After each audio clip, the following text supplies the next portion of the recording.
The book of St. James, chapter 1 and verse 17. Every good gift and every perfect gift is from above, and cometh down from the Father of lights, with whom is no variableness, neither shadow of turning. First and foremost, I want to give all honor, all glory, all praise to the Heavenly Father, Yahweh, Ba'ashem, Yahweh Shai, Ba'ashem, Rakaha Kwadash. I want to give double honors to the apostles, the bishops, and elders of Great Millstone. I want to give double honors to the high priest elders that taught those men. Salutations to you brothers that are presenting your bodies as a living sacrifice, pushing the gospel of the Lord Yahweh, Ba'ashem, Yahweh Shai, through the four corners of the earth. And to you, Akim and Akbathian, to you I say Shalom. This is Brother Bon Malak out of Great Millstone Camp, Austin, coming at you with a quick lesson. And this lesson is going to center around this word, this saying right here that I have queued up, lifeline. And we know that these scriptures are a lifeline to the hopeful elect and the hopeful one-third who will be calling on the name of the Lord Yahweh, Ba'ashem, Yahweh Shai, in the coming days and months, man. It's a lifeline. This is a thing on which someone or something depends or which provides a means of escape from a difficult situation. And the difficult situations that are getting ready to befall the planet Earth is what? It's going to be Jacob's trouble. It's going to be what? It's going to be the Third World War. It's going to be what? The mandatory implementation of the what? The MOT to the B, which is the C HIP. See? So this word is a lifeline to those that believe on the name of the Lord Yahweh, Ba'ashem, Yahweh Shai, and those that what? It's going to come to this true and the correct doctrine of the Holy Scriptures. So back to the book of James, chapter 1 and verse 17, it says, every good gift and every perfect gift is from above and cometh down from the Father of lights, with whom is no variableness, neither shadow of turning. And that word variableness, let's look up this word real quick. It's not going to be a long lesson. Let's go to the blue letter, and we're going to look up this word variableness.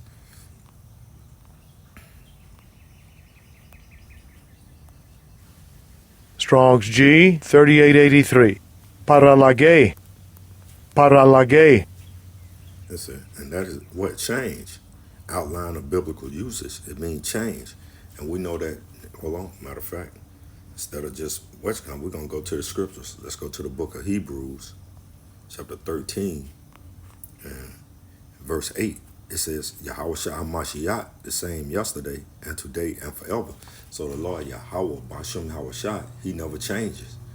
Something that 2/3 of you Negro, Latinos, and Native Americans, y'all want him to change. But Yahweh, Ba'ashem Yahweh Shai, it reads again, Hebrews 13 and 8, Yahweh Shai Mashiach, the same yesterday and today and forever. So he's always, that's why that word back in the St. James chapter 1 and verse 17, it says, every good gift and every perfect gift is from above and cometh down from the Father of lights. And that's the Father Yahweh, Yahweh Shai, in whom no variableness, neither shadow of turning, that he changed not. Verse 18, of his own will begot he us with the word of truth. And this is the word of truth. What? This is this lifeline that you Negro, Latinos, and Native Americans that you should be what?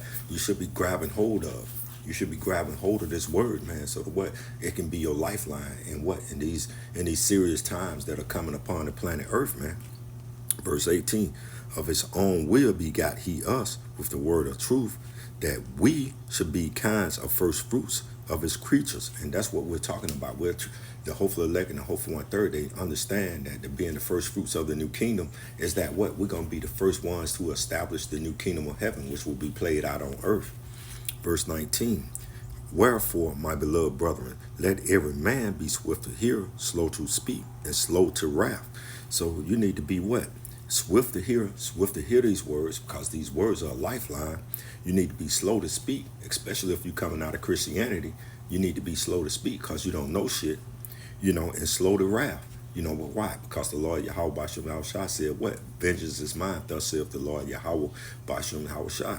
So, and when they say slow to wrath, that's because, we can speak on a brother that the officer shot the son, and then the father went in and deleted the officer. So you should be slow to wrath. But that's just the spirit of the spirit in the earth right now, because what? The Lord Yahweh Ba'ashem Yahweh Shai said he will rouse back up what Jacob, you Negro, you Benjamites, and you Haitians. He's going to rouse you up. Verse 20, it say, for the wrath of man worketh not the righteousness of power Yahweh Ba'ashem Yahweh Shai. For the wrath of man worketh not the power of Yahweh Ba'ashem Yahweh Shai. Now this is the point, verse 21. It say, Wherefore lay apart all filthiness and superfluity of naughtiness, and receive with meekness the engrafted word, which is able to save your soul. This word is able to save your soul, during the times that we're about to come about. That's why this word is a lifeline. A lifeline, a thing on which someone or something depends or which provides a means of escape from a difficult situation. And we're coming into some difficult times. We're coming into some difficult situations, man. Again, we talk about Jacob's trouble. We're talking about the sedition of men, invading one another. They shall not regard the kings nor princes, and the course of their actions shall stand in their path, man. Roughly paraphrasing that, Second Ezra, the 15th chapter, man. So this word, verse 21, wherefore lay apart all filthiness and superfluity of naughtiness, and receive with meekness the engrafted word, which is able to save your soul. And that superfluity goes into what? Abundance, man. And what? Your money, your wealth. Matter of fact, prove all things. Let's pull it up. Let's look up this word superfluity, man. Strong's G 4050. Perisaya. Perisaya. And it goes what? You look at the outline of biblical usage, abundance, super abundantly, I can't pronounce that word. What is superfluously? Hey, we're in the bastard tongue, as Lamar would say. What? Gain and profit. And 2/3 of you Negro, Latinos, and Native Americans think that your wealth is going to save you, during these difficult times. But when there's no food in the stores, how can your wealth be a benefit to you? We know we're coming up onto this time period where there's going to be a famine of the word, and a famine of food on the earth. So what can your wealth provide for you, when you don't have any food, when there's no sustenance for you, you Negro, Latinos, and Native Americans to have, man? And that's what it's talking about. There's nowhere in the scriptures where Yahweh Shah Mashiach talk about gaining wealth. That is an American thing, because 2/3 of the Negro, Latinos, and Native Americans think what? They think that great gain is godliness, and great gain is not godliness, man. We're talking about trying to save your souls, man. And again, the book of St. James chapter 1 and verse 21, wherefore lay apart all filthiness and superfluity of naughtiness, and receive with meekness the engrafted word, which is able to save your soul. Matter of fact, look up this word engrafted, because 2/3 of Negro, Latinos, and Native Americans thinking about engrafted is that replacement theology. And we're going to look up this word engrafted. Strong's G 1721. Emphutos. Emphutos. Emphutos. It's a inborn, implanted by nature. And 2/3 of you Negro, Latinos, and Native Americans, what? By nature, we are the seed of what? Abraham, Isaac, and Jacob, man. Because we're what? We're a Semitic people, man. So we're inborn, implanted by nature. You cannot what? Take and replace the children of Israel. There are many scriptures on it, matter of fact. Let's go to it, man. Prove all things. Let's go to, is that Isaiah? Or is that Jeremiah? I'm thinking Isaiah. I'm not sure. I could be wrong. Yep, so it ain't Isaiah, it's Jeremiah then. Jeremiah. Is it 30 or 31?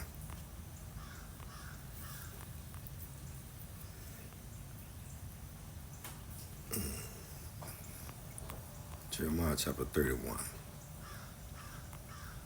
And we're going to go down.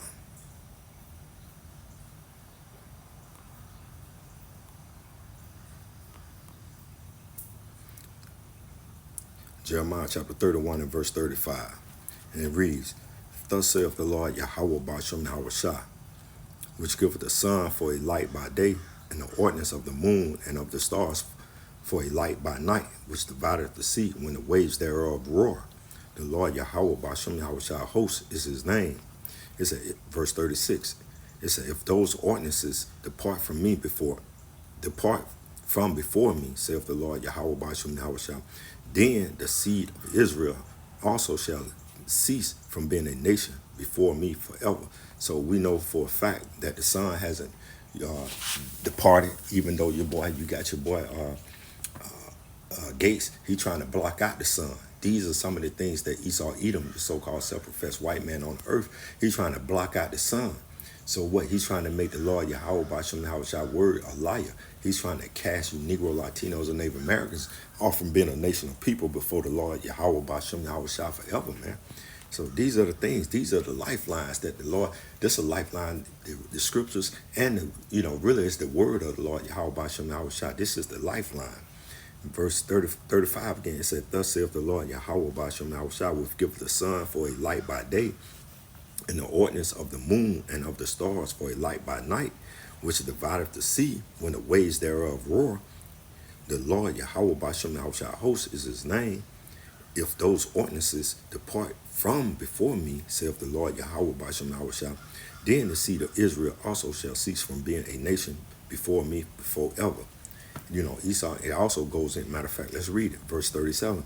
Thus saith the Lord Yahweh Bashim Yahushua, if the heavens can be measured and the foundations of the earth searched out beneath, I will also cast off the seed of Israel for all that they have done, saith the Lord Yahweh Bashim Yahushua. So Esau got an impossible task, and an impossible task to cast off you Negro, Latinos, and Native Americans from being what? The chosen people of the Most High Yahweh Bashim Yahushua. Let's go to John. Then we're going to close it out here. Let's go to John, chapter 6. 6, 48. And we're going to close it out right here, because this is a lifeline. This word, Yahweh, this is the words of the Most High, Yahweh Bashim Yahushua. Verse 48, this is John 6 and 48. For I am the bread of life. It said, your fathers did eat manna in the wilderness and are dead. This is the bread which cometh down from heaven, that a man may eat thereof and not die. This is this word, man. Yahweh Bashim Yahushua's word. It said, I am the living bread which came down from heaven. If any man eat of this bread, he shall live forever. And the bread that I give is my flesh, which I give for the life of the world. And that world is talking about Israel. So, in closing, I want to give all honor, all glory, all praise to the Heavenly Father, Yahweh, Ba'ashem, Yahushua, Ba'ashem, Rakakwadash. Double honors to our apostle, bishops, and elders of Great Millstone. Double honors to the high priest elders that taught those men. And salutations to you brothers that are presenting your bodies as a living sacrifice, pushing the gospel of the Lord Yahweh, Ba'ashem, Yahushua, through the four corners of the earth. And to you true believers, Yakim and Akwathian, to you I say Shalom.